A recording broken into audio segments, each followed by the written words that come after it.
everybody, I'm Dr. Audrey Robinson, play therapist for Mesquite ISD Family Support Center. We've been talking about ways to support your kids with daily activities, how to support their emotions and play, and I'm here to talk to you today about another way to support your kids with limit setting. Boundaries, rules, limits, whatever you want to call them, they are important for your kids' development. Either being too permissive or harsh and inconsistent can both set your kids up for lifelong problems. So I want to talk about the importance of setting limits for kids. It really helps kids to feel safe and secure, develop responsibility for their own behaviors, and in this limit setting, you're allowing your kids in a safe environment to experience how to make a choice and live with the consequences of their choices and their actions. With limit setting reminds me of a quote by Dr. Garry Landreth. When a child is drowning, don't teach her to swim. When a child is upset or having a meltdown, that's not the time to teach a rule. Kids cannot handle an explanation when they're not calm. You've got to wait till your kiddo's calm so that they can understand what happened and process what they can do next. Let's talk about when limits work best. Limits work best when they're not punitive, not a punishment. When they're stated firmly and calmly, you're taking the emotion, the anger, that power struggle, you're taking it out of limit setting. They work best when it is up to the kid to accept or break the limit. That means if it's something that's maybe not safe or you're not willing to let them break that limit to learn what happens when they make a mistake, then you don't need to set a limit there. And we want our kids to have that choice so that when they grow up and they make mistakes, when they have consequences, negative consequences to their actions later in life, they know how to handle it. So we're practicing this when they're younger. We're allowing them to break limits and find out what happens. Doesn't mean there's not a consequence to their actions. There is when they break a limit. And the fourth thing is that limits work best when it's up to you to consistently enforce. Now let's talk about when you need a limit. There's 3 questions to ask yourself. The first one is this necessary? Do I need a limit here? The second question is, can I consistently enforce this limit? If I set this limit now, am I willing to stick with this limit and keep doing it? If you're not, and you know you can't, then don't set the limit. And the third question to ask yourself is, if I don't set a limit, can I consistently let this behavior continue? For me, physical aggression is a must-set limit every time. I can't allow that behavior towards me or anyone else or our dogs or whatever to continue, so I'm going to set that limit every time. All right, now let's get to the how to set limits. I want you to take the words no, don't, stop, and I want you to remove them from your vocabulary when you're telling your kids something, when you're setting a limit.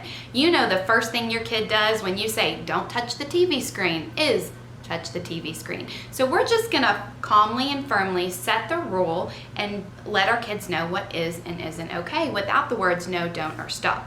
So this is a 3-step and it spells ACT, A-C-T. The first step is to acknowledge the feeling. So let's say my kid, Maddie is her name. You wanna say your kid's name first. Let's say your kid's drawing on the table. Maddie, it's fun to draw on the table. That's my first step. Acknowledge the feeling. She's having fun. She thinks it's fun. She's not doing it to make my day horrible. Kids don't wake up in the morning and say, how can I ruin my mom's day? How can I make her life as hard as possible? How can I give her more gray hairs? They do it naturally. So we're going to acknowledge the feeling. It's fun to draw on the table. The second thing is to communicate the limit. So the table is not for drawing on. I'm not saying stop drawing on the table. I'm definitely not yelling. I'm staying calm. And I'm not saying don't draw on the table. I'm just saying the table's not for drawing on. That's the rule. That's how the table is. That's not something she can really argue with. And then I'm going to target alternatives. I'm going to give her things she can draw on. She can draw on paper. She can draw on cardboard. And so those are the 3 steps I'm going to follow through. Acknowledge the feeling, communicate the limit, and target alternatives. Now, if it's something that's somewhat unsafe, not super dangerous, not like sticking a fork in the light socket or something like that, but if it's something that I really want her to stop, I may flip that. I may communicate the limit first, then acknowledge the feeling, then target some alternatives. So let's say Maddie wants to shoot me in the face with a Nerf gun. That was the word I was looking for. I don't really want to get shot in the face. It could hurt. It's probably not really going to hurt. I'm just not a fan of it. So I'm going to say, I'm not for shooting in the face. It would be fun to shoot mom in the face. Or maybe if she's angry at me, you're mad at me and you'd like to shoot me in the face. I'm not for shooting.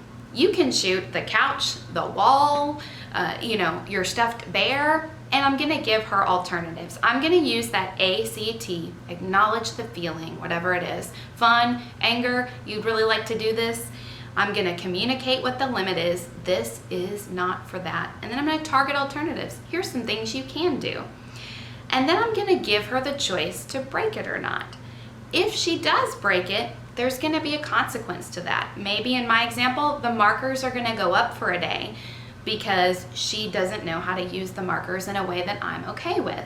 It doesn't mean that when they break the limit, you just throw your hands up and go, well, I guess they're not gonna listen. And you may have to repeat the limit. You may have to say it several times. You may have to get your kids, eye contact too. I want you to practice this as much as you can. It gets easier the more you do it. I know it's not a natural way. And you're still gonna have those moments where you're like, what are you doing? Stop it! What's most important is not what you do, it's what you do after what you did. It's coming back to your kiddo and saying, I'm sorry I lost my temper. I wish I hadn't yelled at you. Let's talk about what happened and let's figure it out together. That's more important. Your kid doesn't need a perfect parent. That would help set an unhealthy standard for them for the rest of their life. Your kid needs a real, loving, consistent parent. Use this limit setting, and I'll be back next week with adding on giving choices to limit setting.